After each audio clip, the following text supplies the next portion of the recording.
Estamos iniciando mais um programa Viva a Voz Saúde, pela Rádio Nossa Senhora de Copacabana, aqui na praia de Copacabana, no Rio de Janeiro. Hoje é dia 6 de dezembro, iniciamos o último mês do ano e nós vamos, obviamente, abaixar o som do celular. E nós hoje temos uma convidada que, na próxima vez que ela vier, ela já vai poder pedir música no Fantástico. A doutora Flávia Verocai, que é cardiologista, né, médica cardiologista, graduada pela Universidade Federal do Rio de Janeiro, a UFRJ, e é fellow de uma universidade no Canadá, com base no Hospital de Toronto. E lá ela fez toda a sua especialização e hoje, quer dizer, já tem algum tempo, ela é a CEO da clínica Hartwell, que é uma clínica de reabilitação cardíaca, quer dizer, entre outras coisas, trabalha com reabilitação cardíaca. O programa anterior ao qual eu me referi foi um programa que a gente abordou um tema muito importante, muito atual. E eu, na reedição do programa, vou colocar o link para quem quiser conhecer o tema. Nós conversamos sobre longevidade, que é um dos temas de interesse da convidada. A convidada é Flávia Verocai e quando a gente terminou aquele programa, a gente já deixou meio que pautado, não pautado o tema, mas pautado a sua volta. E eu perguntei, bom, temos a oportunidade de você voltar ao programa. Qual o tema que você sugere? E o tema que a convidada sugeriu foi esse, e o título do programa foi ela própria que deu, que é Menopausa e Riscos, no plural, Cardiológicos. Muitas pessoas, até muitos homens, inclusive, desconhecem a menopausa assim, como um fenômeno clínico, natural, do gênero feminino. Mas esses conhecem ainda menos que a menopausa traz riscos, não só para o coração, mas sobretudo para o coração, né? Eu considero que esse tema é um tabu. Não o tema da menopausa, mas o que fazer no período climatério. Então nós vamos hoje ter a oportunidade, para mim uma sorte, de poder aprofundar esse tema do qual eu não tenho domínio, apesar de ser médico, né, mas eu sou pneumologista, minha área é distinta, e eu nunca me debrucei sobre esse aspecto. Primeiro porque eu nunca tive que enfrentar o problema com pacientes minhas, né, porque os problemas que as minhas pacientes trazem são outros, sim, são ligados à minha área. E, por outro lado, também nunca me dediquei ao estudo, né? A gente não tem condição de estudar tudo, né? A gente que faz medicina. Mas eu vou aprender muito, como sempre. Aliás, esse programa, além de ser um programa onde eu ajudo a que os convidados passem informação, eu aprendo muito também. E vou aprender hoje com certeza. A gente sempre pede ao convidado que se apresente e, no final da apresentação, faça uma correlação com por que esse tema te é um tema tão caro, Flávia Verocai. Primeiro agradecemos, eu e Geraldo aqui, nosso operador, agradecemos a sua vinda, porque a gente sabe a agenda atribulada nossa, né, e a sua mais ainda, em plena atividade, né, em plena produção, não só científica, mas também assistencial, e de pensar, né, pensar medicina, e de ser uma ativista, porque você tem uma produção industrial no seu canal no Instagram. Eu estava brincando com o Geraldo, que quase todo dia você coloca lá temas importantes para a população, né? Isso aqui, eu acho que é uma das semelhanças que nós dois temos, a gente acreditar que a informação tem que ser passada. Não adianta a gente ficar com o que a gente sabe dentro da gente, né? Sim. Então, faça uma apresentação breve, porque no outro programa eu ponho o link, já tem uma apresentação mais longa sua, mas faça uma apresentação breve, mas, sobretudo, o que te interessa nesse tema? Por que você propôs, inclusive, que a gente conversasse sobre isso aqui? Sim, com certeza. Primeiramente, muito obrigada, doutora Alexandre, por me ter de volta aqui. A gente que Eu agradece. fico muito feliz de participar. E como você, porque o senhor está no céu, Isso, eu já por levei favor. bronca hoje, já levei bronca. Claro.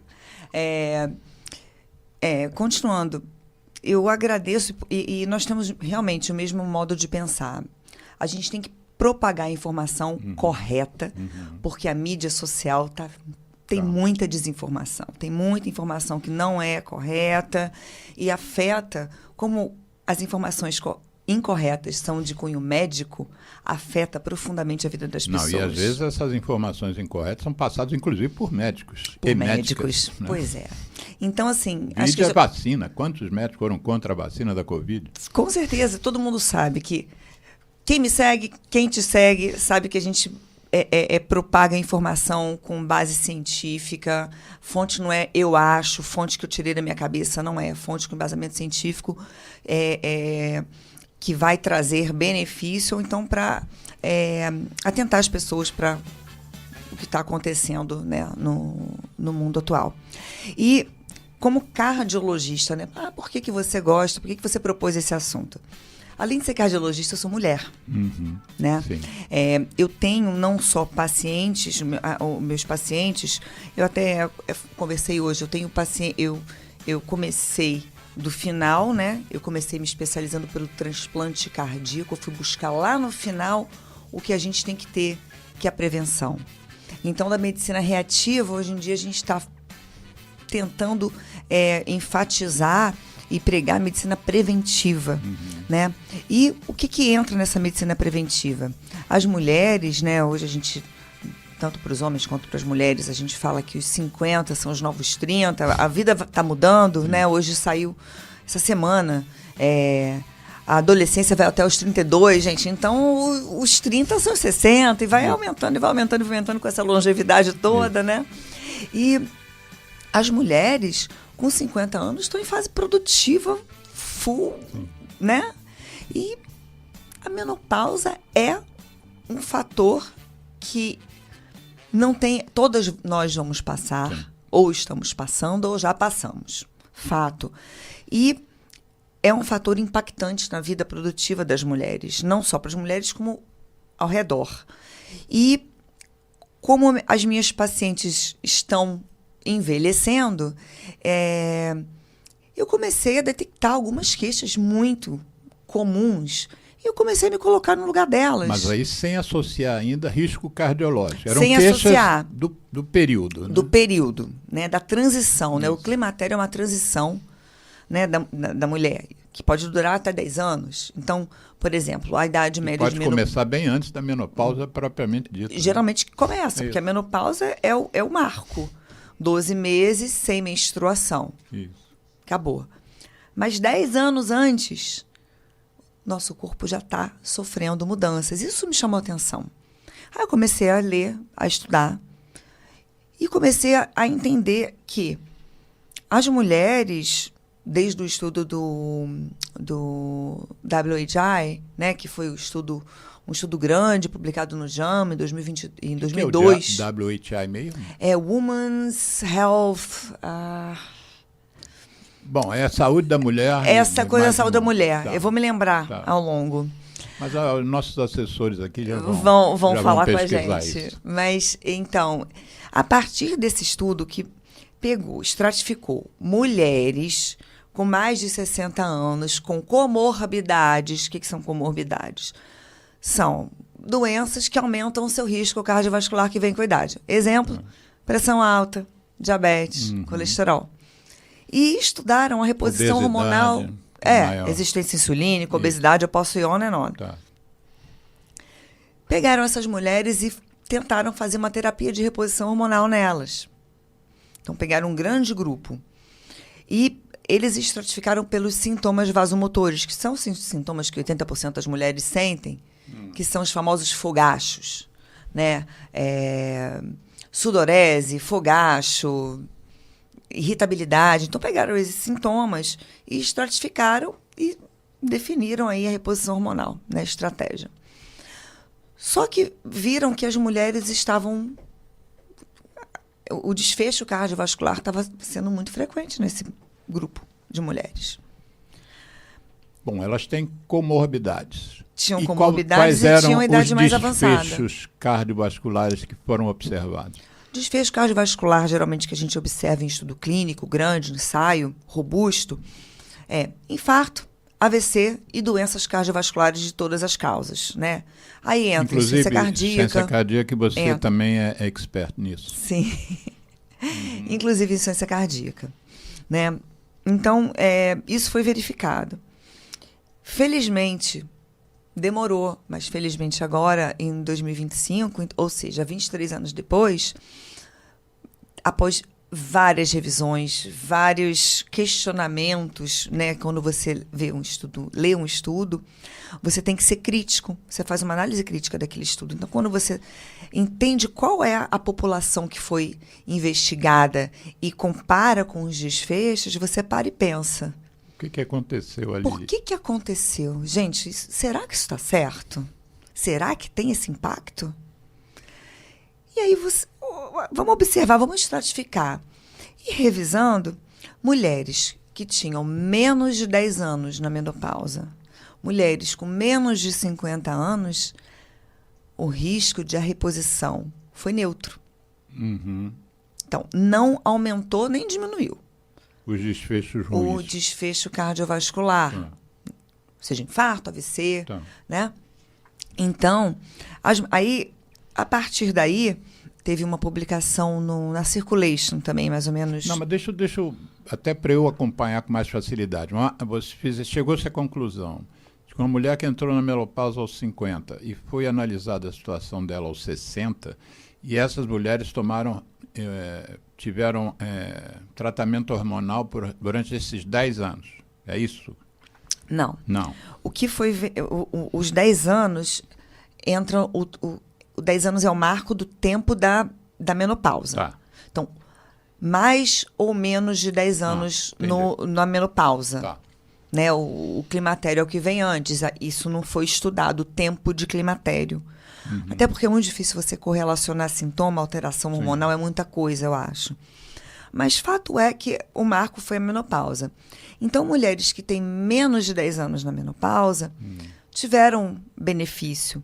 O maior benefício, e aí tirando a parte que as pessoas conseguem extrapolar, os nossos amigos desinformadores, querendo repor hormônio para fazer prevenção primária cardiovascular, que isso não é o correto. Tá? A reposição hormonal é para melhorar a qualidade de vida, melhorar a qualidade óssea e qualidade muscular. Você não usa para prevenção cardiovascular. Tá. Você não está tratando as coronárias, né? Não. Então, uma das indicações, já passando para as diretrizes, e a diretriz da SBC de 2024 é muito boa, está muito completa. É a Sociedade Brasileira de Cardiologia. Isso. Então, a nossa sociedade propôs uma estratificação muito correta e bem a favor das mulheres, né, para essa melhora de qualidade de vida. Então, você estratifica de duas formas. Primeiro, você tem que avaliar o risco cardiovascular. Como é que a gente faz isso? História clínica, diabetes, pressão, obesidade, resistência insulínica, esteatose hepática, tabagismo, atividade física, alimentação. Né? Hoje em dia a gente sabe que o sono entra, lembra aqueles 8 pilares? O sono entra aí também, mas ainda não foi estudado para essa parte. Mas então você pega isso tudo e coloca em conjunto com a avaliação da história ginecológica da paciente. Menarca, que é a primeira menstruação, menopausa, que é os últimos 12 meses. O final da fase reprodutiva da mulher, com a história toda dela reprodutiva, né? Gestações, diabetes gestacional, eclâmpsia, né? Hipertensão gestacional com acometimento mais grave, número de gestações. As pacientes, é muito importante a gente salientar, e hoje em dia está sendo muito comum, pacientes que fazem uma menopausa precoce cirúrgica. Né? Uma cirurgia que você faz como falam, né, genericamente, tira tudo. Né? Aquela tira tudo. tira o ovário, tira o útero. Então, essas pacientes são colocadas em menopausa cirúrgica precoce. Pode ser aos 30 anos, se for o caso. Qualquer idade. E também pacientes que têm distúrbio psiquiátrico, como a anorexia. Essas pacientes entram em menopausa precoce. Pacientes que têm baixo peso entram em menopausa precoce. Sim. Né? A gente está vendo muita gente falando, e muita modelo falando de menopausa precoce. Todo mundo que teve baixo peso. Todo mundo, com certeza, que lá atrás teve um traço de anorexia, hiporexia importante. Então, essas mulheres têm a menopausa precoce. E essa população de menopausa precoce é a mais impactante em resposta, para resposta à terapia de reposição hormonal. Porque quando você está tudo muito bem, daqui a pouco você não tem mais estrogênio, progesterona, né? O estrogênio é um hormônio protetor da mulher.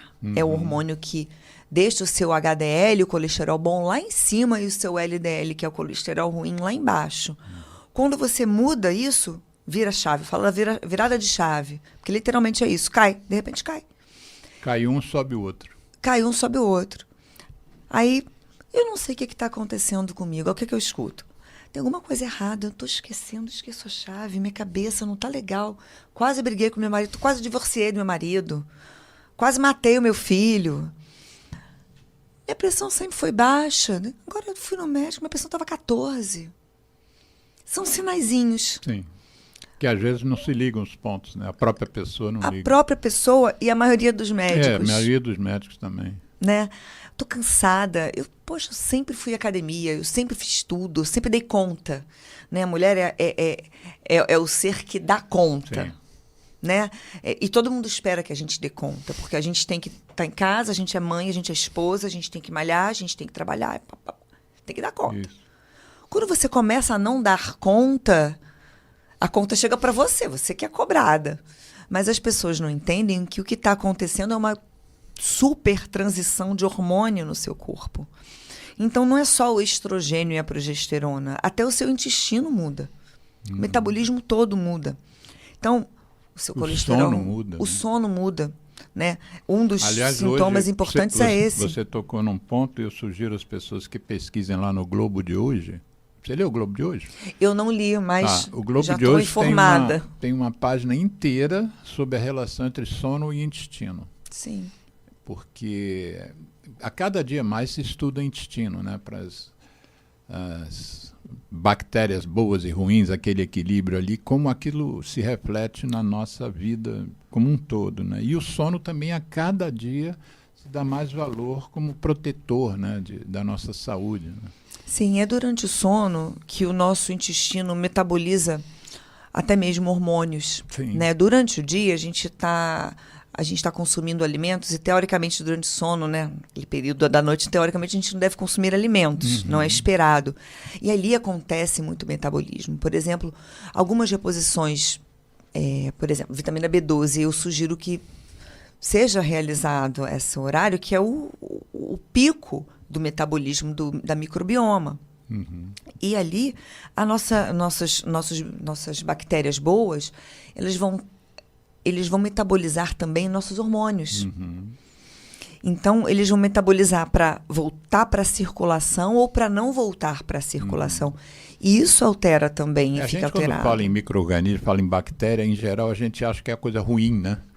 Então, isso é uma das coisas. Eu que estou estudando essa coisa da microbiota e tal, da desbiose, eu tô mudando minha cabeça efetivamente, né? Porque eu, por exemplo, como pneumologista, eu às vezes mato bactérias, né? Por exemplo, quando eu trato tuberculose, quando eu trato pneumonias, né? Que são coisas comuns na nossa especialidade, a gente mata a bactéria. A bactéria tem que ser destruída.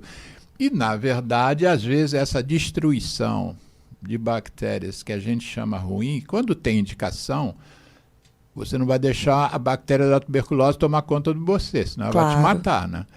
Mas, às vezes, tem se empregado muito antibióticos sem necessidade. E esse emprego sem necessidade acaba matando bactérias que seriam benéficas para a gente, né? A cada dia que passa, a gente tem que se preocupar com isso, com a desbiose e com a resistência bacteriana também, porque porque às vezes você toma remédio 3 dias, matou meia dúzia de bactérias e as outras ficam resistentes àqueles remédios. Mas vamos fazer um programa sobre isso outro dia. Vamos fazer, eu me interesso muito, aliás, eu vou falar nele aqui, ele vai achar o máximo. O meu cunhado, ele é veterinário, Cristiano Bortoluzzi, e ele é especializado em microbioma de galináceos. Então, ele trabalha... Vamos perguntar ele no ar aqui grande. Se ele viria aqui ao programa que a gente conversar sobre isso. Viria, Cris. Vamos combinar. Eles estão chegando aqui agora, final de dezembro. Bortoluzzi.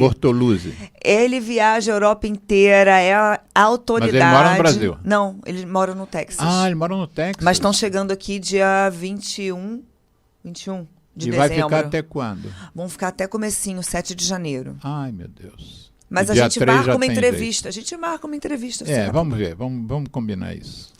E mesmo sendo veterinário, muita coisa se aplica. A gente tem muita troca. Claro. Médico veterinário. E não é só o antibiótico, né, que altera. Porque hoje em dia a gente chama... microbioma é o ecossistema ali que a gente tem dentro da gente, né? E não é só no intestino, a gente tem na pele, né? Não querendo desmerecer nossos amigos dermatos. Mas esse microbioma, ele é o equilíbrio. Ele equilibra... Ele é quase que um hormônio. Ele equilibra o nosso organismo. Então, quando o nosso microbioma, nosso metabolismo intestinal está alterado, a gente aumenta a resistência insulínica. Isso já é sabido, já é estudado, estabelecido como o eixo intestino, pâncreas, fígado. Tem esse triângulozinho ali. Então, isso aí vai aumentar a inflamação, e aí, com isso estando alterado, tô com pneumonia, tô com tuberculose, tomei 6, 9, 12 meses de antibiótico, você vai aumentar a inflamação, você vai aumentar seu colesterol, você vai aumentar seu triglicerídeos, você vai aumentar a resistência insulínica e você aumenta seu risco cardiovascular. Sim.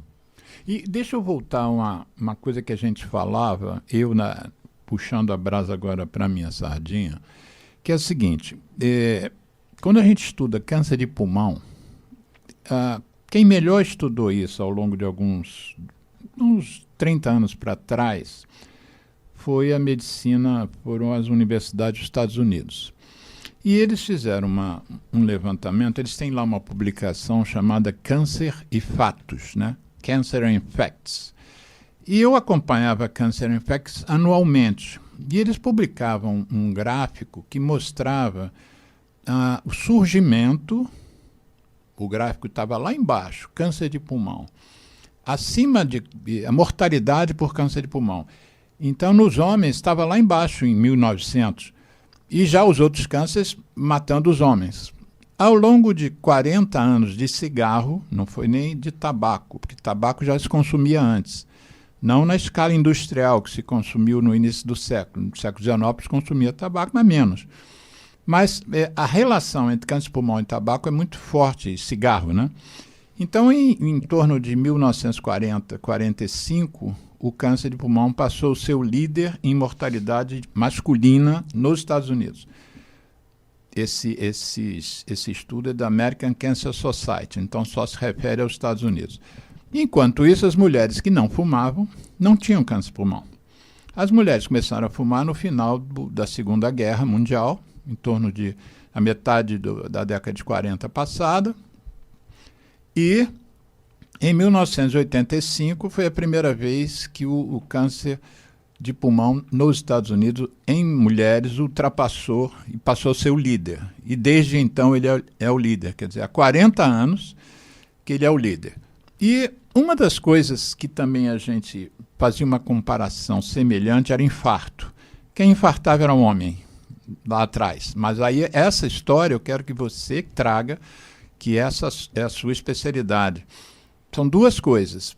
Primeiro, se é isso mesmo, quando é que as mulheres começaram a sofrer infartos em escala industrial como hoje, e quais são os fatores que você correlaciona? O fator de correlação do câncer de pulmão, eu acabei de dizer, é o cigarro.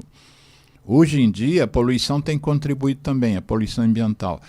Mas as mulheres, o que a gente que estuda tabaco sem ser cardio e sem ser gineco, sem lidar com os hormônios, que a gente lê, que é mais rápido, né? Quando não é a tua área específica, você lê, mas passa rápido. Uma das coisas dizia que os hormônios femininos eram protetores de problemas cardíacos.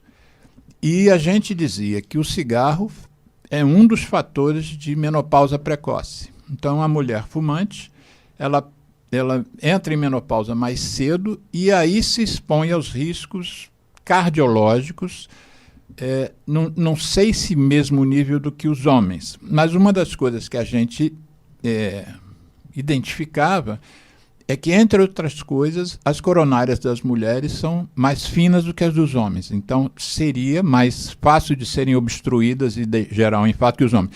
Então, eu joguei isso tudo para você. Vai dissecando isso devagarzinho, então, para mim, para a gente. Ele me despejou um monte de coisa aqui agora. Vamos lá. Quem sabe faz ao vivo. Exatamente. Vamos lá. Então, vamos lá. Eu vou começar do final e a gente vai entremeando aí. De fato, as coronárias das mulheres são vasos mais finos, né? Uhum. Tanto que os sintomas de infarto e as causas de infarto nas mulheres são diferentes das dos homens. Uhum. A mulher raramente vai ter um infarto tipo 1, que é aquele infarto da placa que se rompe e aí tem aquela cascata inflamatória, coágulo e fechamento faz uma oclusão da artéria aguda. Uhum. A mulher, o tipo mais comum de infarto da mulher é o infarto de doença microvascular, que é o infarto tipo 2. Então, o mecanismo ali... Não é na coronária, vamos dizer, mais grossa. É na coronária mais fininha ali no final. Tanto que as mulheres infartam e antigamente, infartou aquele cate branco, infartou. Cate branco não foi infarto, não. Fez o cateterismo e não mostrou obstrução. Nada, mas a obstrução está na microvasculatura, tanto que hoje a gente tem exames de cintilografia miocárdica que a gente consegue avaliar, né, reserva e fluxo coronariano. Mas isso não tem a ver com o calibre da coronária ser menor. Por que acontece mais lá no final da coronária e não no meio, por exemplo? Por quê? Qual é o Porque motivo? as mulheres passam a vida toda protegidas pelo HDL hormônio alto. Né? Pelo você hormônio, vai não, pelo colesterol bom. Pelo colesterol bom. Quando você passa a fase de transição para a menopausa, você vai começar a ver as mulheres infartando por trombo, por placa. Como os homens. Ruptura de placa. Então, sim, tem a proteção hormonal. Mulheres Faz que entram todo sentido. Na menopausa precoce, inclusive, sim, tabagismo é um dos fatores que predispõe à menopausa precoce. E é um dos fatores que eu chamo de baú de maldades do cigarro, né? Você aumenta o colesterol ruim e diminui o colesterol bom. Isso é um potencial do fumo. Então, é a cascata. Você já está ali, menopausa precoce. Então, você, de uma idade mais nova, você já é exposta a todos aqueles fatores que você deveria ser exposta após 50. Mesmo que não fume. Nós não estamos aqui fazendo um programa sobre fumo, infarto e menopausa. Estou falando mesmo que não fume, o risco é maior. Numa mulher que tenha, por algum motivo, uma cirurgia de ressecção de ovário, né? Então, ela teve uma menopausa, sei lá, aos 40 anos, teve que fazer uma neoplasia, alguma coisa, teve que fazer essa ressecção e entrou em menopausa cirúrgica, né? Aos 40. Ela já está com risco muito alto. E aí, o problema do risco é tempo de exposição ao colesterol, tempo de exposição ao LDL. É aquela coisa que eu falo sempre. Meu LDL tá ok, tá 120. Não tá. Quanto mais tempo o seu corpo estiver exposto a um LDL alto... Qual é o ideal? O número, a taxa ideal. Você vai por estratificação de risco. Mas o ideal é abaixo de 100, para a grande maioria da população. Para pessoas com muito alto risco, 50. Quem tiver exame de sangue em casa, vai lá no intervalo, a gente vai fazer um intervalo, dá uma corrida ali dá uma pesquisada. Naquele envelope cheio de exame antigo, vê isso. lá quanto é que está colesterol LDL, Low Density Lipoprotein, lipoproteína de densidade baixa. Isso. LDL. Então, às vezes não é nem o quão alto ele está, é o tempo que o seu corpo está exposto a um excesso de LDL. Tá. Então, isso aí ativa a inflamação. E aí, meu LDL está baixo, quero parar de tomar estatina, que são os remédios maravilhosos que dispomos para diminuir o colesterol. Não tem que parar. Quanto eu já peguei de paciente que o médico, ou o clínico, ou algum outro médico fala, agora já pode parar de tomar. É igual gente que está com a pressão no ombro. Toda vez que eu vou tirar a pressão, tirar não, né? Senão a pessoa morre, né? Aferir a pressão tá boa, vou parar de tomar o remédio, mas ela tá boa porque você está tomando o remédio. Né? Falo isso todo dia também, é a mesma coisa. Não é porque a pressão controlou que você vai parar de tomar remédio, é por isso que você vai continuar. Não é porque o seu colesterol caiu que você vai parar de tomar, é para você tomar. Isso. Justamente isso que está te protegendo contra o infarto. Eu já vi gente fazendo isso com diabetes. Toda vez que eu meço, tá lá, tá 100, então eu não preciso mais tomar o glifado, sei lá o que for. Não, você tá 100 porque você está tomando o remédio. E eu vou extrapolar, que é uma coisa também que eu estou fazendo essa especialização em metabolismo e emagrecimento, dos novos análogos, né, duplos análogos aí de GIP, GLP-1. Isso, semaglutida. Semaglutida, tirzepatida e afins. Eu quero tomar só para... quero perder 10 quilos, hein? Acabou. Ou então chega... Não, olha só, quero fazer tratamento para emagrecer, mas quanto tempo que eu tenho que tomar o remédio? Eu falei, meu amor, obesidade é uma doença crônica não transmissível, amor. Você vai tratar a vida inteira, você vai viver que gera outras doenças crônicas não transmissíveis. E que entra de fatores de risco para câncer de mama, câncer de intestino, e infarto, AVC, insuficiência cardíaca, arritmia e tudo isso. Bom, mas e aí? Você estava falando do... Eu estava falando da menopausa das mulheres. Que infartam de uma forma diferente que os homens, mas quando mudam de fase, começam a infartar como os homens. Como os mesmo homens. Tipo de alteração de placa gordurosa na coronária mais grossa. Né? Que elas perdem o fator protetor. Você perdendo o fator de proteção do HDL, que é o colesterol de high density, alta densidade, que é o bom, que protege, esse HDL baixo, ele vai predispor a mulher a ter a disfunção do endotélio, que é aquela camada interna da artéria, e é a camada que vai inflamar ou não, que o cigarro inflama, é ali que o cigarro inflama. Isso. É ali que o cigarro vai inflamar e que o LDL alto vai afetar.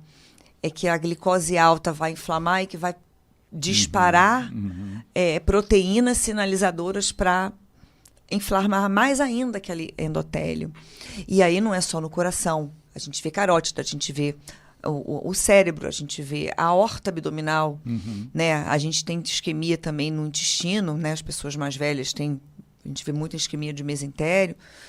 E nas pernas, né? A gente não pode esquecer, tem isquemia grave de membros inferiores. Deixa eu fazer só um corte para quem estiver assistindo o nosso programa, saber que o nosso programa hoje, a essência dele, a gente fala sobre hormônio.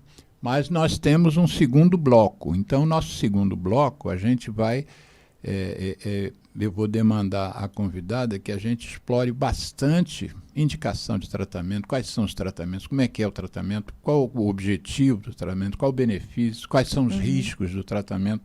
Tudo em medicina tem risco, né? Até tomar uma dipirona pode gerar problemas se a pessoa for alérgica. Mas antes da gente, então, entrar nos hormônios propriamente dito, vamos continuar o que a gente está abordando, assim, porque eu acho muito importante que as pessoas entendam o que nós estamos falando aqui, né? Então, me mandaram um vídeo de uma brincadeira, mas é um vídeo muito interessante, que era um vídeo de uma menina que seria a guia turística, e tem um monte de gente, um monte de mulheres na porta de um ônibus, que deveria ser o ônibus de turismo. E ela quis fazer uma estratificação lá, uma divisão. E aí olhou aquele monte de mulher e falava assim, quem tem diabetes, fica todo mundo aqui nessa fila. Você viu esse vídeo? Não. Não. Aí todas as mulheres foram para aquela fila. Aí ela falou assim, quem tem hipertensão, quem tem pressão alta, fiquem nessa fila aqui. Todas passaram para cá. Ué, aqui tem os dois. Aí depois ela perguntou assim, bom, quem tem osteoporose vem para essa terceira fila. Todo mundo foi para a terceira fila. Eu falei, então deixa. É o mal da menopausa. Foi todo mundo entrar no ônibus. Então, Você mencionou, e a gente não é sua especialidade, né? Nós já até fizemos um programa aqui sobre tabagismo e osteoporose. E você mencionou a questão da fragilidade óssea, que também pode ser catapultada pela menopausa precoce ou pela menopausa de uma forma geral. Fala um pouquinho, sem se aprofundar tanto, mas nessa questão que é a descalcificação, né? E os hormônios. Como é que funciona isso? Porque eu, como especialista em tabaco, um dos argumentos que eu uso para sugerir que as pessoas parem de fumar, e mesmo os homens, é justamente a osteoporose, porque nós fizemos outro programa sobre isso, sobre longevidade. Nós estamos naturalmente ficando mais longevos. Sim. Agora, semana passada, ou essa semana, foi publicado pelo IBGE que a média de idade nossa já chegou a 76 anos, que é média, né? Então tem gente com 80 e muitos. E depois vai sentir falta. Nos Estados Unidos está havendo uma epidemia de fratura de quadril, porque são ossos frágeis e qualquer queda boba já gera uma fratura em pessoas de 80, 90, de 100 anos. Mas fala um pouquinho, então, dessa proteção óssea, que as pessoas têm menos ainda conhecimento. Os hormônios femininos, né, o estrogênio, ele protege o osso metabolicamente. Então, a mulher, quando perde essa proteção do mesmo jeito que protege o coração, ela está mais predisposta a ter osteoporose. Tanto que, quanto mais rápido a gente começar a terapia de reposição hormonal, menos chance de osteoporose ela vai desenvolver. E paciente já com osteopenia, que é aquela fragilidade óssea, antes de ter o diagnóstico de osteoporose, você iniciando o tratamento, você vai reverter. Então, reverter. Tá? Você não vai ter mais, você olha o laudo da densitometria óssea, você vai melhorar, você vai para o verdinho. Você vai sair do amarelo, né? Quem já viu uma densitometria sabe que é colorido, né? É colorido, justamente porque acho que o gráfico faz você entender. Você está no vermelho, está no amarelo, está no verde. É muito simples e claro. Então, até porque os medicamentos para tratar a osteoporose, eles têm os seus efeitos adversos, né? Tem necrose de osso de mandíbula, né? O paciente perde o dente. Então, não é algo para você tomar a longo prazo, a não ser que seja estritamente necessário. Então, você troca o medicamento. Não, você está falando de medicamentos para osteoporose especificamente. Osteoporose. Não necessariamente os hormônios. Não, mas os hormônios protegem. Então, você consegue ver, quando a mulher apresenta osteopenia na densitometria, ela reverte esse quadro. Isso é interessante, reverte. Reverte. Você vê reverter e você mantém com o hormônio, né? E mas só tomar hormônio adianta? E se eu tomar hormônio, só tomar remédio, vai melhorar? Não. O proteção óssea, aí entra a parte da mudança de estilo de vida, que é a prática de exercício físico. Não a caminhada não vai proteger zero teu osso. Não vai adiantar para nada. Porque eu estou correndo. Zero, vai piorar teu osso. O que protege é o treino de força. Parte de músculo, tendão, osso, é treino com impacto. A famosa musculação. Musculação. Vou ter que carregar. Não tem que carregar tantos quilos. É você fazer um exercício de impacto. Olha, na reedição do programa eu vou colocar um link para um programa que a gente fez com o professor Luiz Alberto, que é biomecânico lá da UERJ, e nós fizemos um programa sobre musculação. Vai estar lá o link, eu mando para vocês também. Mas vamos lá, então. Musculação está indicado. A gente tem falado muito em musculação, a indicação de musculação, para todo mundo. Todo né? mundo. Está relacionado à longevidade. Não só para as mulheres, não só por questões ligadas a hormônio, né? É daí que a gente vê que a atividade física não está relacionada à estética. Sim. A atividade física é uma das ferramentas que você tem para atingir sua longevidade saudável. Quanto mais a gente estuda e quanto mais o tempo está passando, isso fica mais evidente. Eu acho que nunca se viu tantos benefícios em perda de peso e em ganho de massa. Né? Sim. Massa branca. E na menopausa, isso é mais impactante, né? Porque é qualidade de vida da mulher, né? Você reduzir risco cardiovascular, risco de morte. Voltando naquilo que a gente estava falando, as mulheres, A fisiopatologia do infarto é diferente e a apresentação clínica do infarto é diferente. Os sinais e sintomas são outros. A mulher muitas vezes não tem a dor típica. A mulher tem um cansaço, ela tem uma palpitação, um enjoo, está infartando. Está infartando, ou tem uma crise de ansiedade, está infartando, não é crise de ansiedade. Me diga uma coisa, você como especialista falando no infarto, essa doença coronária da mulher, que era mais nas pequenas vias, né, pequenas arteríolas, mais do que o homem, que era uma doença central, torna o infarto menos fatal nas mulheres, até elas começarem a infartar como os homens, assim. Tem diferença no desfecho, não? Não, as mulheres morrem mais após o diagnóstico de infarto do que os homens. E aí não há estudos sobre isso, mas o que a gente pode entender e pensar, tendo em mente que a mulher não é diagnosticada, o diagnóstico é tardio, será que ela perdeu músculo nesse tempo? Sim. Será que elas têm mais arritmia, elas já têm que ter mais longo, elas fazem mais cicatriz?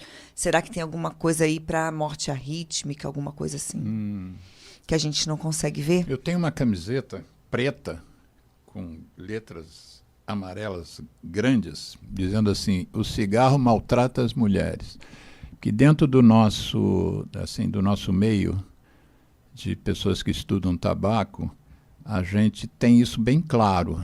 Quando a gente conversa com as mulheres, por exemplo, num grupo de atendimento que tem homens e mulheres, a gente diz: olha, o cigarro faz muito mal aos homens. Cigarro, enfim. O cigarro como um todo mata 1 em cada 2 fumantes, né? Mas muito mal aos homens, mas faz mais mal a vocês, mulheres, né? E aí a gente está vendo por que você está dizendo que o colesterol interfere, que o calibre da coronária feminina interfere, que o local onde isso se dá interfere, e uma proteção que elas tinham naturalmente, né, e deixam de ter. Então vamos fazer o seguinte, vamos fazer um intervalo. E o nosso segundo bloco inteiro, na medida do possível, a não ser que surja algum assunto, que a gente também gosta de falar, né? E aí fica para o próximo. E fica para o próximo, se não der conta. Mas aí a gente vai falar sobre a terapia, e aí eu queria que você dissesse qual é o correto a gente falar. É terapia hormonal ou terapia de reposição hormonal? Vamos ficar para o segundo bloco, hein? Vamos botar uma música aí que fale mal do cigarro. ZY1 201, Associação Comunitária Nossa Senhora de Copacabana, 98,7 FM, a onda que chega ao seu coração. Rua Hilário de Gouveia, número 36, 9º andar, Copacabana, Rio de Janeiro.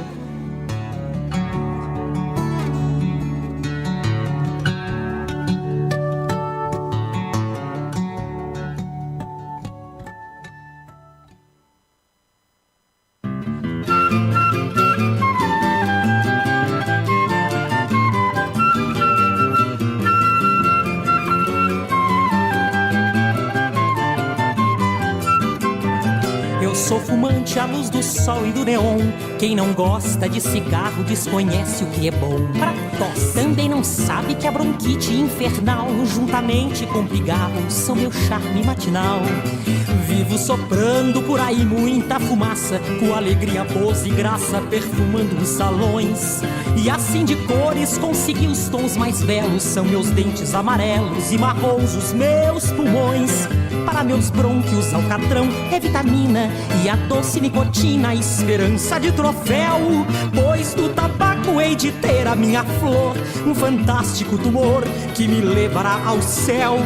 Mas se não ganho, afinal, o caranguejo, ainda há um desejo que eu quero consumado.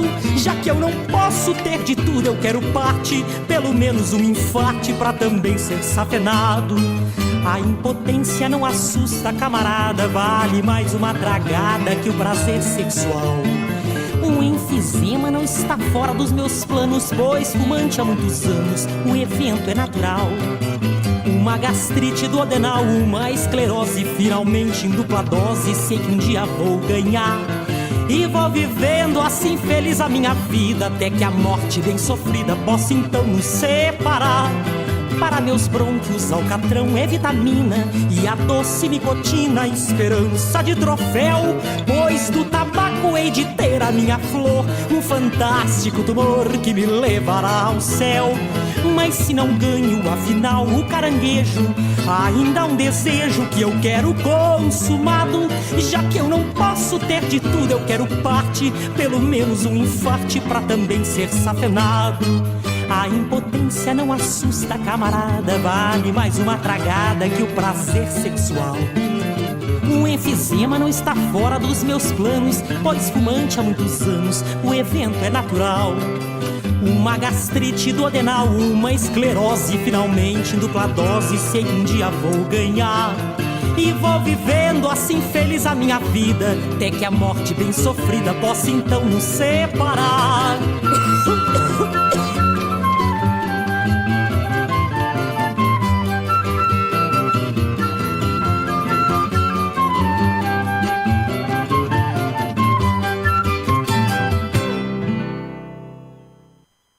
Eu me chamo Tony Garrido, junto de Vange Souza, a gente convida a dizer não ao cigarro, não ao tabaco.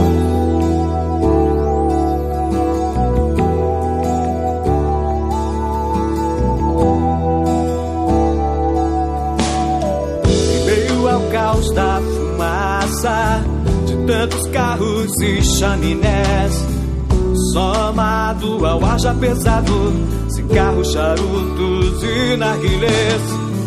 É feito estufa, é feito por cada um mais um contra, já são dois a favor. A favor do ar mais saudável, apague o cigarro, acenda o amor.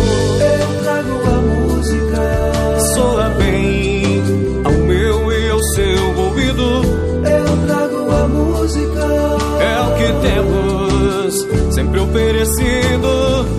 Eu trago a música, respiramos melhor o planeta e nós. Eu trago a música, mundo sem tabaco, levante a sua voz.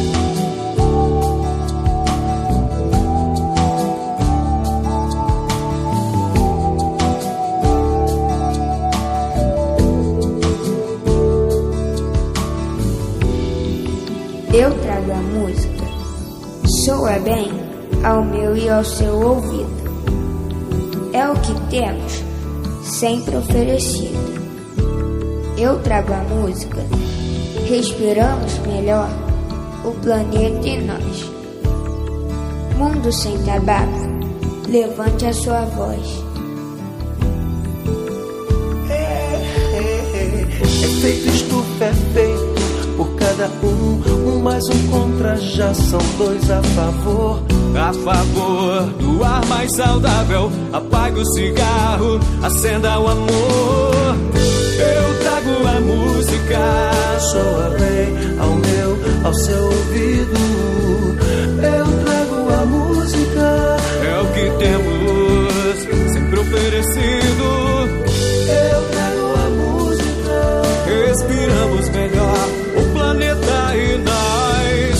Eu trago a música, mundo sem tabaco, levante sua voz.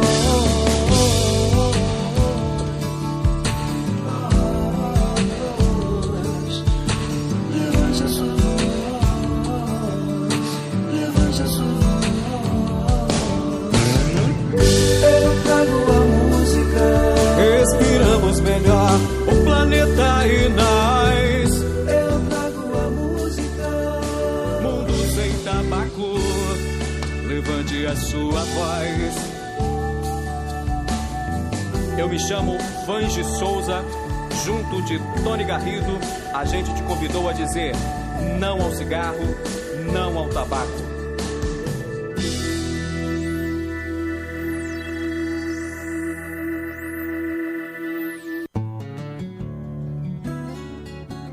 ZY1 201, Associação Comunitária Nossa Senhora de Copacabana, 98,7 FM, a onda que chega ao seu coração. Rua Hilário de Gouveia, número 36, nono andar, Copacabana, Rio de Janeiro.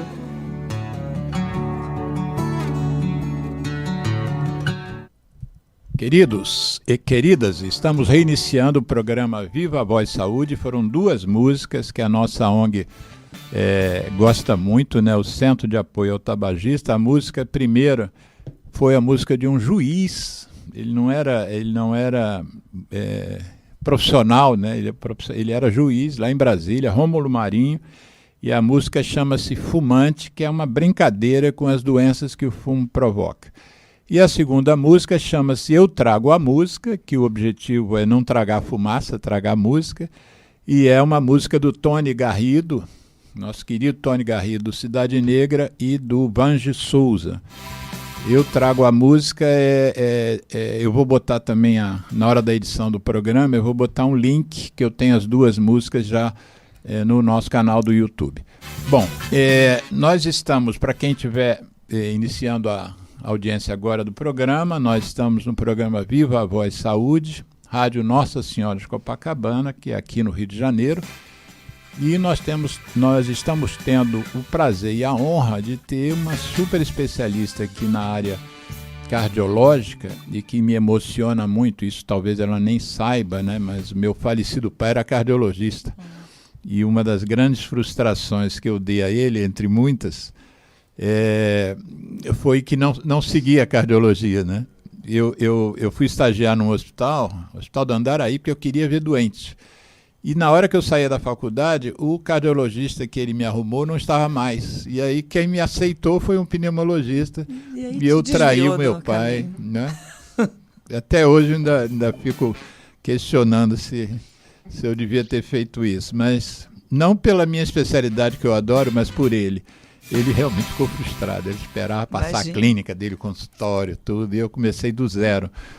Mas, então, nós estamos conversando hoje sobre um aspecto dos interesses da convidada, a doutora Flávia Verocai, e que é a correlação entre os hormônios femininos, a proteção que eles garantem às mulheres e o que pode acontecer no momento ou da própria natureza da mulher, que é a menopausa, ou então uma menopausa que tenha sido por algum motivo forçada, por exemplo, pela retirada dos ovários ou do conjunto de ovários e útero.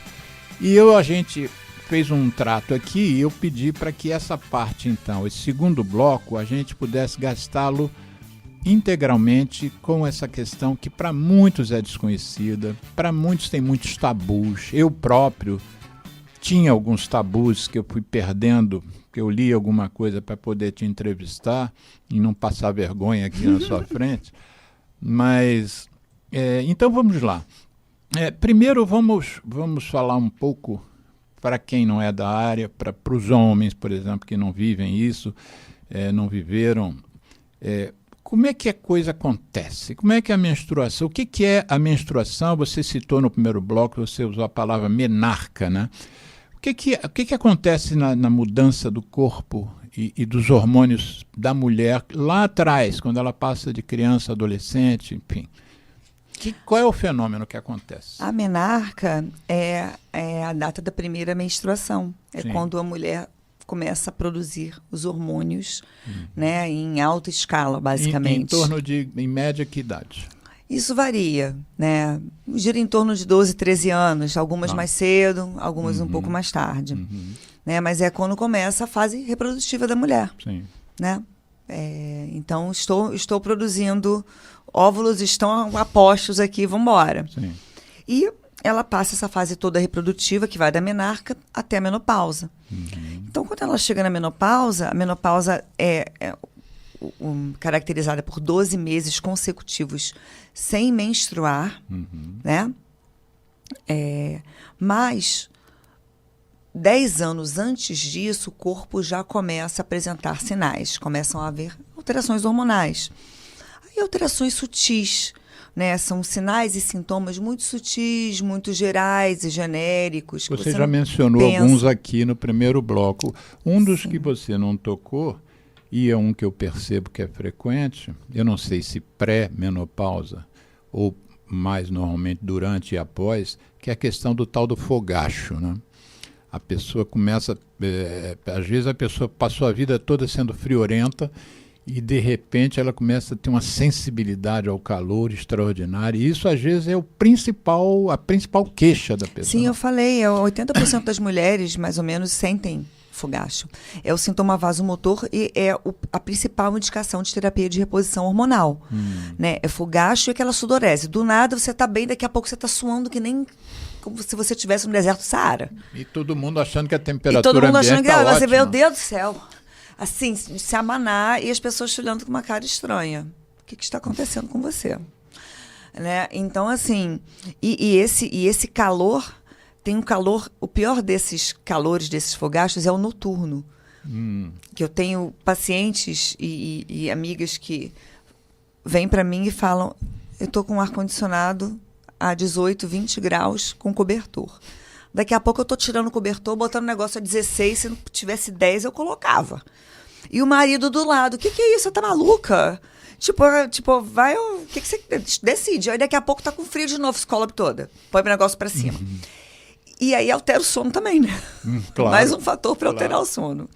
E aí aquela coisa, é sono. Você aí custa não chegar na fase REM, quando chega tem que levantar corda, para tirar o cobertor. Ou para botar, para tirar, ou para regular o ar-condicionado. E quem está do lado que vá junto, né? Isso às vezes a pessoa fala, mas eu já entrei na menopausa há tanto tempo, eu não era para estar sentindo esse calor. Isso tem prazo para acabar se você não fizer reposição, uma vez que a mulher entre em menopausa. Ela tem esse sintoma de fogacho. Se ela não fizer reposição, ela vai ficar assim pro resto da vida? Não, acaba, pelo amor de Deus, né? Deus foi já ruim com a gente. Não, mas fala. Poxa, se tivesse que durar. Eu vou te dizer isso porque hoje, eu conversando com uma pessoa, que eu não vou citar o nome, ela me disse, mas eu fiz as minhas cirurgias de retirada e tal há mais de 20 anos. Ainda sente. E ainda sente. A gente, na literatura tem relatos e que algumas pessoas têm. E aí, talvez sejam essas pessoas que, mesmo depois de 10 anos de menopausa, vale a pena tentar alguma reposição, se os sintomas foram muito intensos, né? Porque a principal recomendação são os sintomas. Tá. Como eu disse antes, a terapia de reposição hormonal feminina, ela não é uma prevenção cardiovascular primária. Isso ficou não bem claro no primeiro bloco. Você vai usar a terapia de reposição para reduzir sintomas vasomotores, fogacho, sudorese, flutuações e qualidade de vida. Que é aquela coisa do cansaço, né? Esqueceu a chave não sei aonde. Estou com óculos, o óculos está no rosto. Cadê meu óculos?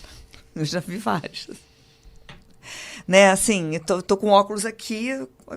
Isso é o quê? Uma isquemia cerebral? O que faz essa pessoa não perceber que está de óculos?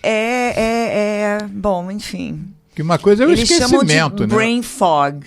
Brain fog. Brain fog. Você tem algum mecanismo ali. Colegas neurologistas podem falar melhor. Né? Mas são os lapsos, né? Vem junto. Irritabilidade, insônia, depressão, o brain fog, que são esses lapsos, né? Então, essa parte neurológica impacta muito. E, como eu disse, a gente está na fase produtiva. Essa semana... Você está numa reunião, você estava... Esqueci que eu vou falar. Essa semana, nós estamos passando um momento por soltura de dossiês, de relatórios que falam sobre a violência contra a mulher. Então, muito tem se escrito e falado sobre isso. E eu tenho compilado isso, boto no meu Facebook, botei alguns programas que nós fizemos aqui sobre violência contra a mulher, sobre feminicídio. E a Ruth de Aquino, que é uma jornalista do Globo, escreveu uma coluna. A coluna dela dessa semana foi sobre o luto, que ela entende que o que está acontecendo com as mulheres no Brasil é de uma violência tão grave, tão assustadora, e a cada dia num volume maior, que é como se as mulheres brasileiras estivessem de luto pelo que está acontecendo. E ela cita, durante a coluna dela, uma frase que a mãe dela falou com ela quando ela era moça. Ela falou assim, a ter filhos, tenha homens, porque eles sofrem menos. E eu não tenho esse lugar de fala, né? Mas quando você fala todos esses sintomas que você fez uma lista rápida, mas você usou quase que os 10 dedos das mãos, mas uma lista de fogacho, esquecimento e mal-estar e cansaço e alteração do sono e tal. Realmente as mulheres sofrem mais do que os homens, né? Não só infartam de uma forma mais grave do que os homens, mas no geral, né? Como é que você... em que momento que você... E no caso, o que a gente está falando aqui é a queda do hormônio, né? Dos hormônios. Como é que você propõe isso a uma paciente? Como é que se uma paciente chega com esses sintomas que você listou eles todos aqui, devem ter mais que não deu tempo, como é que a sua conduta? Vamos dizer que você esteja no consultório agora e uma mulher esteja à sua frente com essas queixas. Como é que você propõe isso? Bom, eu vou conversar com ela, né? Ela vem com as queixas. Eu faço uma solicitação de exames, até a parte hormonal também. Então eu faço São muitos hormônios que você investiga ou são... FSH, LH, a globulina ligadora de hormônios, progesterona, estradiol, 5. Testosterona, como é que vocês trabalham isso? A testosterona, a não ser que tenha um impacto muito grande na libido da mulher, a gente não tem indicação de reposição. Não tem. A gente até pede, eu até peço, faço solicitação de exame, mas não. Eu peço uns marcadores de risco cardiovascular, porque eu sei que vem... Sim, o que pode vir. A seguir cenas dos próximos capítulos, então eu já peço um painel ampliado, até a parte de colesterol total e frações. Nunca peço isso. Eu peço a lipoproteína A, que é uma lipoproteína, que é um fator genético que aumenta até 10 vezes o seu risco cardiovascular. E até hoje genético que aumenta o risco cardiovascular em 10 vezes. Até 10 vezes. Isso todo mundo devia pesquisar, então? Todo mundo. Porém, nas diretrizes, a indicação é de você dosar uma vez na vida. Porque até agora é um fator de risco não modificável. O que é isso? É um fator de risco ligado a colesterol, mas que não modifica com dieta e exercício nem estatina. Então, não tem que fazer, vamos dizer. Tem. É o que eu falo. Então tá bom, minha lipoproteína tá alta, agora eu vou pra churrascaria, vou fazer tudo que eu quero. Não. Você controlando de forma mais eficaz e mais forte, sendo mais rigoroso com outros fatores de risco, você consegue dar uma amenizada. Tá. Mas as canetas de colesterol que ninguém fala, né, que é o Evolucumab, o Inclisiran, são medicamentos que podem reduzir até 30%. Ninguém fala dessas canetas. Não fala. Engraçado. É um horror, isso. né? Deve ficar não deve estar dando tanto dinheiro. Alguém não está ganhando dinheiro com ele. Você sabe que o PIB da Dinamarca mudou por causa da caneta, né? Claro. As canetas de GLP-1. Porque... análogos, né? Análogos, né? O PIB do país, de tanto que está sendo vendido, tanto que está entrando recurso. Mas fala, aí você fez esses exames todos e encontrou ou não déficit. Que eu preciso... Sempre encontra déficit, por exemplo, de estrogênio na menopausa. É óbvio, não há menopausa com estrogênio alto. Não há.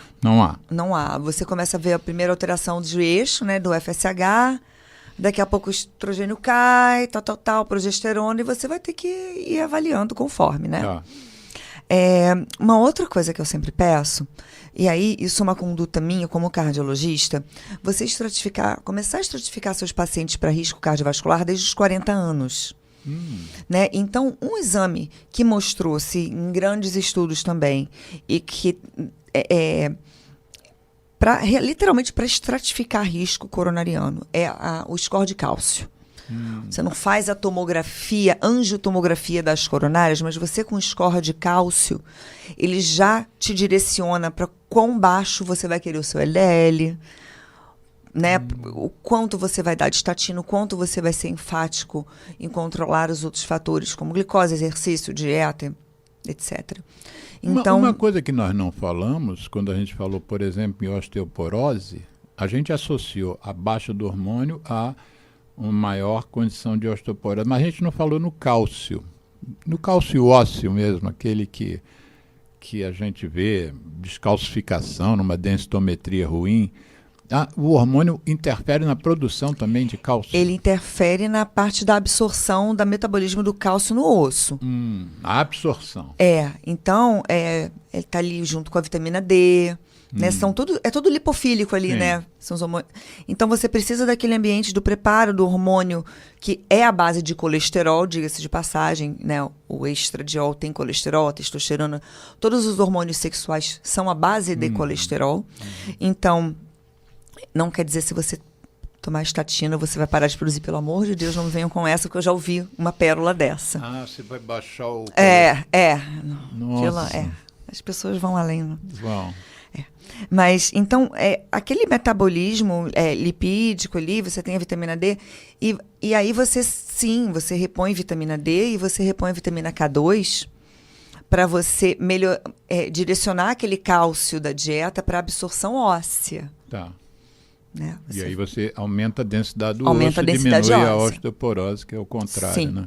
Sim. E aí, você fez os exames todos, na primeira consulta, você fez uma entrevista, pediu os exames, ela vai voltar. Vai voltar e você vê lá, os hormônios estão baixos, o LDL está alto, o colesterol está baixo.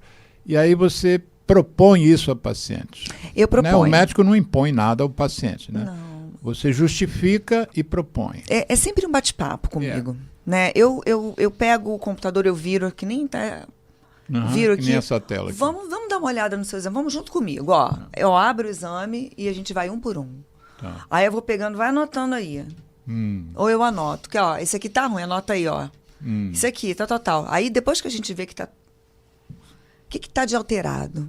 O que a gente pode fazer a respeito disso? O que você tá sentindo? Então, eu acho que é você conversar com o paciente e basear a sua consulta nas queixas, porque não adianta você querer corrigir um colesterol se a queixa dela é a dor no dedo do pé. Isso. A paciente vai sair insatisfeita. Com menos risco cardiovascular, sim, mas totalmente insatisfeita.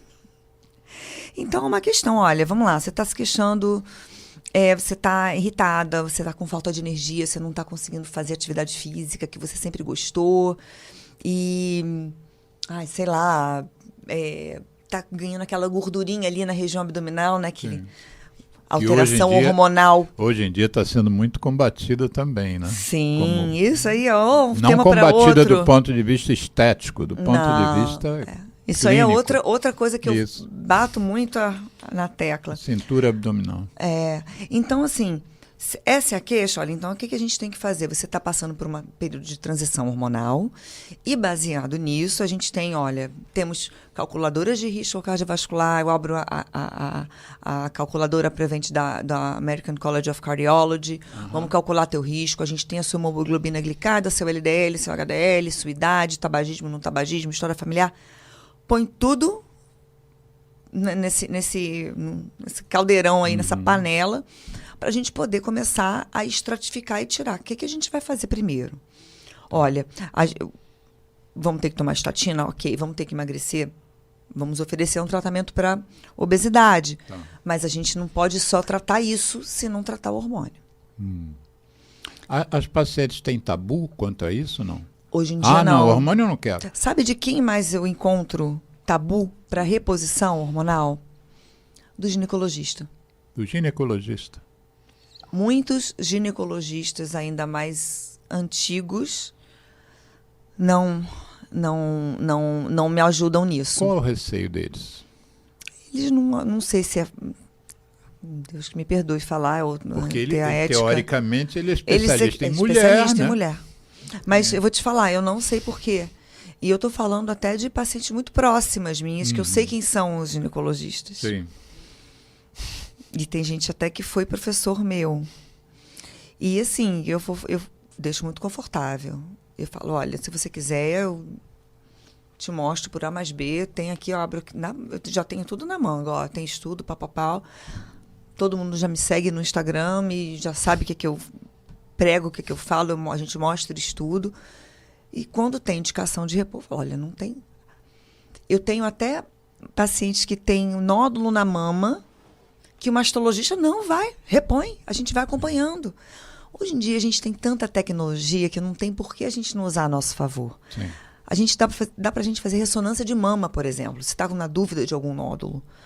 Né? As mulheres já estão fazendo exames. Você está fazendo esse alerta porque existe, às vezes, uma correlação entre o tumor e o hormônio. E a reposição, sim. E aí, se você aumenta a exposição, volta ao normal o hormônio, o tumor pode aumentar. Tem tumores que são dependentes de hormônio. Dependendo de hormônio. Então, se a pessoa tem a história familiar, dependendo da história familiar, hoje em dia já não é um fator para a mulher não repor hormônio. Não é. Não é. Mesmo que exista história de câncer não na é. família. Não é. E ela pode fazer sim a reposição, vai acompanhar bonitinho, aí tem que ter aquele comprometimento que também não dá para você dar um hormônio e ela sair, sei lá para onde. Você fala um hormônio, mas na verdade são vários. São dois. Mas dois. Em termos de tratamento, de fármaco, medicamento, são dois, que pode ter vários laboratórios, então vão ter nomes diferentes, né? Mas o nome do hormônio. 17-beta-estradiol. Que é estrogênio. É o estrogênio. E a progesterona, micronizada. Então, os dois caem na menopausa, os igualmente, dois caem. vamos dizer. E a gente faz a reposição. Em mulheres que têm útero, para proteger o útero, a gente faz a progesterona em conjunto. Tá? O que você quer dizer para proteger o útero? Por que precisa de proteção o útero? Para você não desenvolver nenhuma doença relacionada ao útero, por exemplo. A progesterona protege o Vai útero proteger de doenças o seu útero como de doenças. câncer, por exemplo? Não. Como alguma câncer de endométrio, vai proteger. Tá. Então, porque você vai estar dando estradiol, mas você se só o essa estradiol mulher ali, foi ao seu consultório, você não vai tiver ter mais sangramento. útero e nem ovário, você só entra com estradiol, só com estrogênio. Se você der só estrogênio, ela vai ter sangramento, ela vai ter spotting, porque você vai estar proliferando ali o endométrio. Então você tem que ter um equilíbrio. Eles têm que estar iguais, senão você vai estar fazendo imitando o ciclo menstrual. Claro. Aí você não quer isso. Ela ou tá todo mundo embaixo, ou tá todo mais mundo em porque cima. está na menopausa. Mas se você dá o hormônio, é como se ela fosse menstruar de novo.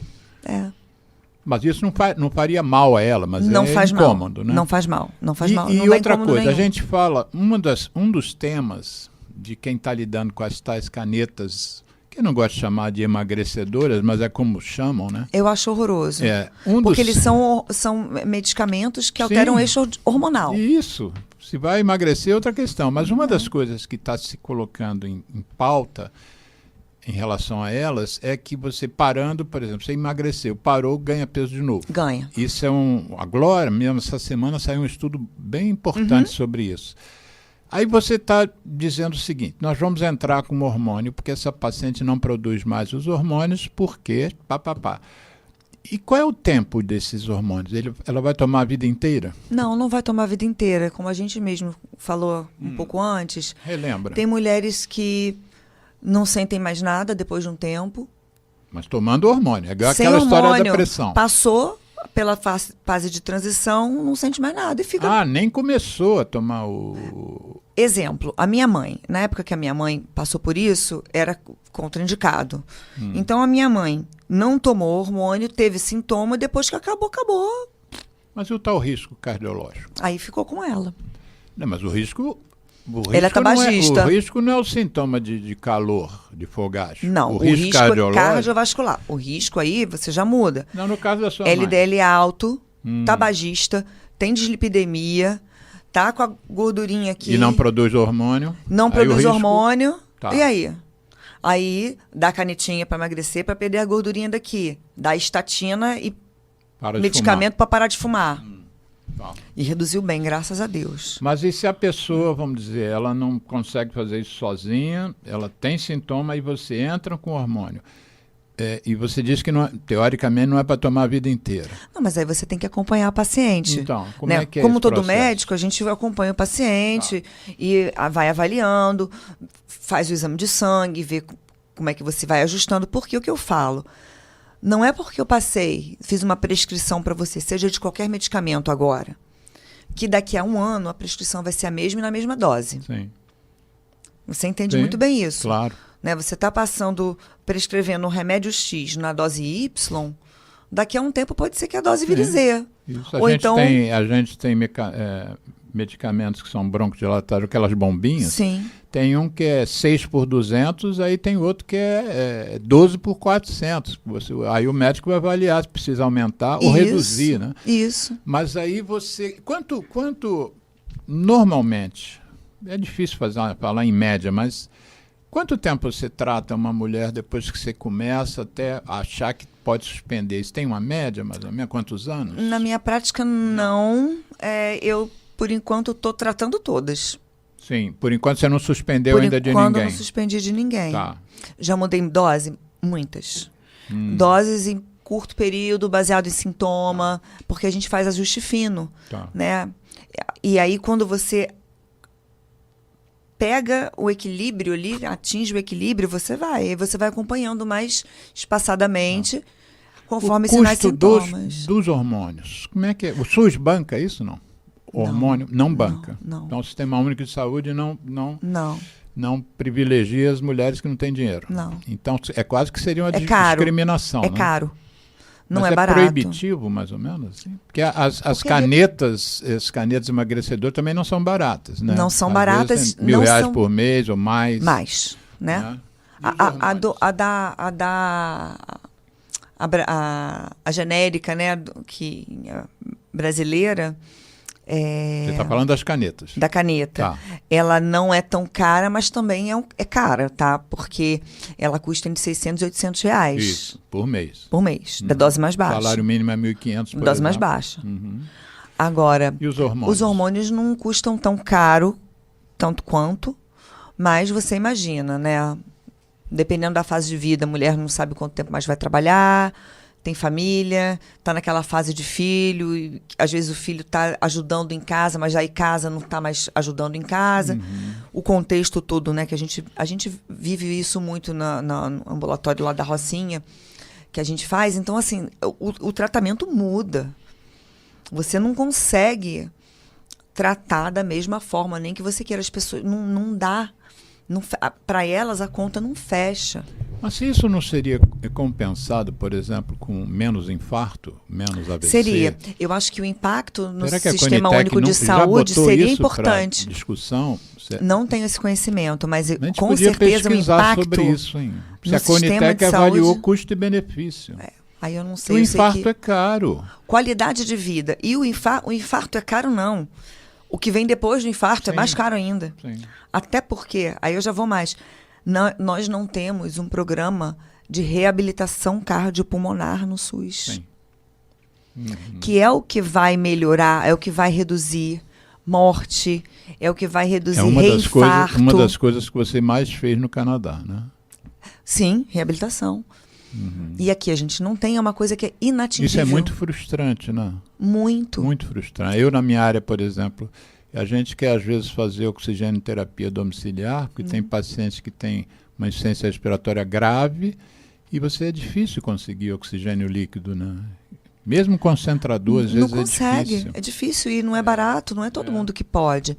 E aqui a gente tem, é tão bonito, a gente tem o INC, transplante cardíaco, funciona tão bem. Instituto Nacional de Cardiologia. Só que os pacientes das Laranjeiras.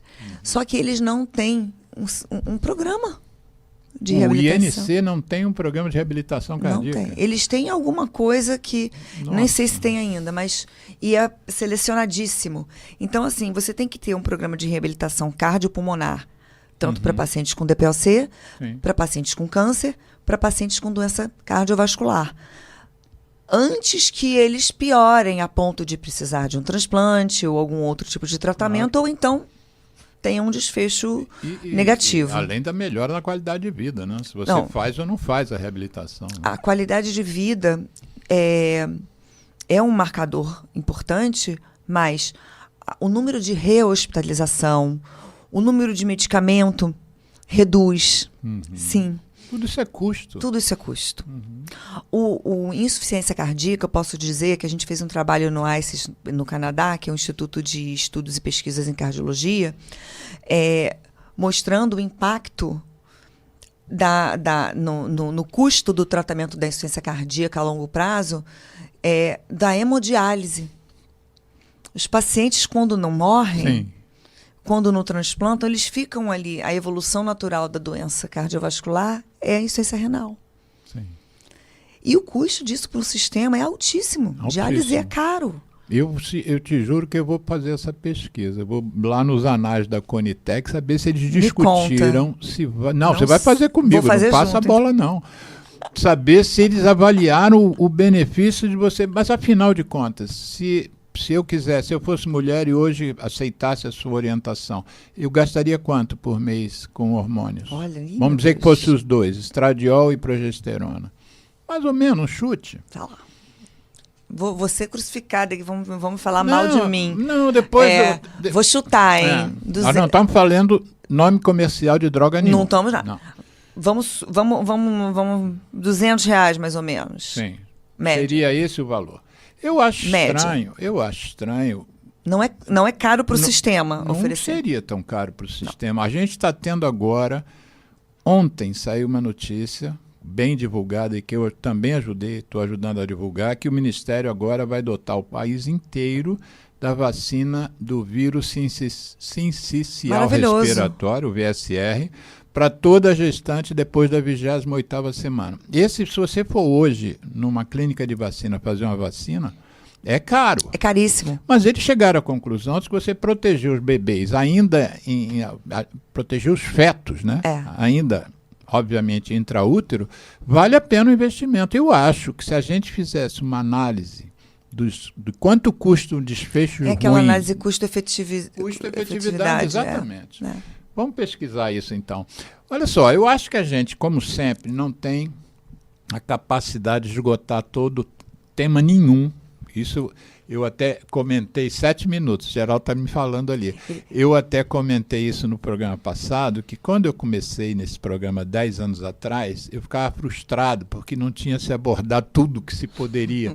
Mas depois a gente chegou à conclusão que não há capacidade, apesar do programa ser longo, os temas se expandem, né? A gente associa outra coisa com o hormônio, com menopausa, com obesidade, com atividade física, e isso demanda tempo, né? Para também não ficar uma conversa de maluco aqui, né?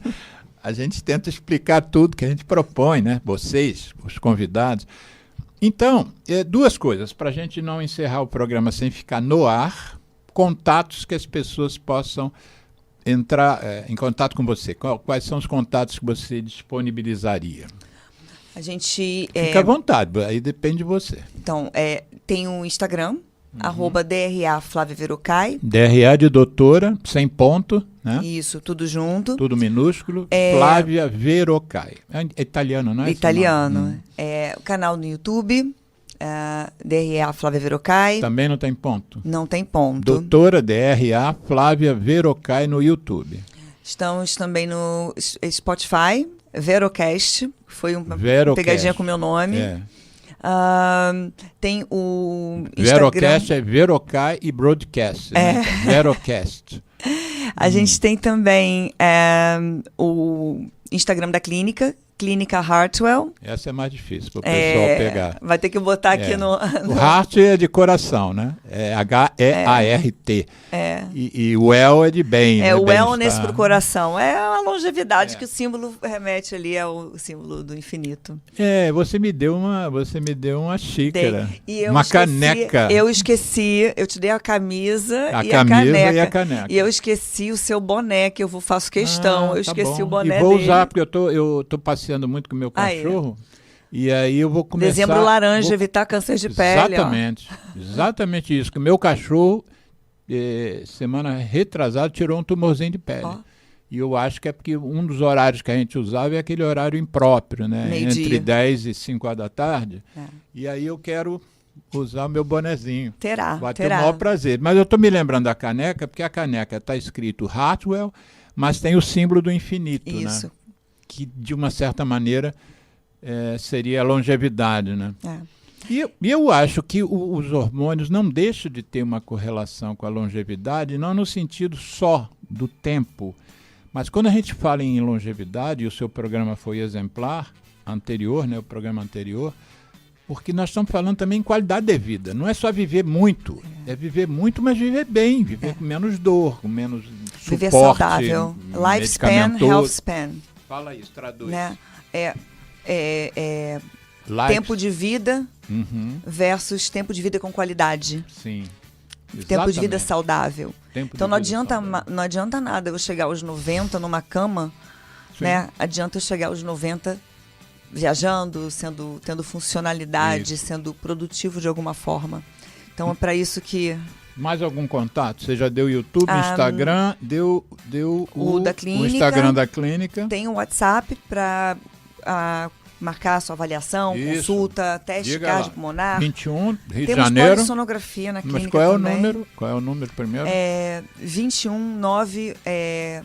21998900274. Tá certo. Então, na edição do programa, isso vai tudo estar na tela, esses dados todos. Você é daquelas que dá os contatos e responde, né? Por exemplo, se alguém te mandar Você tem e-mail também, não? Tenho. No e-mail você não deu? Tenho. É drverocai@gmail.com. Tá. DRA, né? Ou não? Não tem A, porque foi feito quando eu morava no Canadá. Então lá não é doutora. Não. É tudo doutor. É doctor. Então é DRVE ROCAI. Verocai. @gmail. É DRA Verocai. Não é isso? Não tem o A. VR. Isso tudo vai ficar na tela. Agora nós temos quantos minutos, o Geraldão? 4 minutes. Eu posso dar uma mensagem que eu quero muito? Os 4 minutes que ele deu para você. Quem vai encerrar o programa é você. Eu só quero te agradecer mais uma vez sua vinda. Vamos organizar a sua volta para você poder pedir a música no Fantástico. E aí você olha para aquela câmera e vai usar os 3 minutos que te restam da forma como você quiser. E o Geraldo faz um sinal ali quando estiver faltando 30 segundos, né, Geraldo? Então, Geraldo, obrigado. Ouvintes, divulguem o programa e vamos encerrar o programa com a doutora Flávia Verocai. Obrigada, doutora Alexandre. Eu quero voltar para pedir música, porque eu adoro. E eu adoro falar também, então falo até demais. Qual seria a música que você pediria? Rápido? Não sei. Tá perdendo os minutos. Uma música do Arthur Verocai, meu tio, pronto. Olha! Verão à toa, pronto. Pronto, foi rápida. Então vai lá, fala para aquela câmera ali. Bom, a mensagem que eu quero passar principalmente para as mulheres, que vocês não precisam passar por essa fase de transição que é obrigatória, a gente não tem escolha, não dá para não passar. Bom, até dá, mas de uma forma bem ruim. Enfim, passar de uma forma amena, de uma forma saudável, de uma forma produtiva, sem ter impacto na sua vida, né? E sem deixar que essa transição impacte a sua vida mais lá na frente, né? Lembrar que terapia hormonal é segura, tem que ser feita com uma indicação baseada na sua história cardiológica, na sua história ginecológica, depende da sua idade, do seu tempo de menopausa e do seu fator de risco, dos seus fatores de risco. Quando bem indicada, ela protege, vai aumentar a sua qualidade de vida, vai aumentar a sua longevidade e proteger contra doenças cardiovasculares. Lembrando que a via transdérmica, seja ela adesivo ou o gelzinho, são as melhores vias, porque elas não passam pela metabolização hepática, quando você toma pela boca e você diminui o risco cardiovascular. O risco de infarto e AVC com a reposição foi com tratamento oral. O tratamento transdérmico é neutro, então não tem problema algum. Tudo sendo feito acompanhado, seu ginecologista, seu cardiologista ou endocrinologista, seu médico de confiança, você vai estar bem amparada e faça sem medo, sem risco, não tem problema. É isso que eu quero passar, para as mulheres não passarem por isso sofrendo. Posso pedir uma coisa? Pode. Olha para lá e recomenda que elas não fumem também. Além de não fumar, estou falando só do hormônio. Agora, como cardiologista, além de não fumar, outra coisa que é muito importante é fazer atividade física, fazer uma dieta decente. Óbvio que você não é mediterrâneo para comer salmão e peixes todo dia, mas come uma salada, né? Evita comer alimento ultraprocessado, cozinha em casa, faz seus alimentos direitinho, exercício, força, aeróbico, não fumem, não bebam em excesso, mas óbvio que um vinhozinho pode. E não fumem. Obrigado. Obrigada. Obrigada a você. Geraldo, obrigado.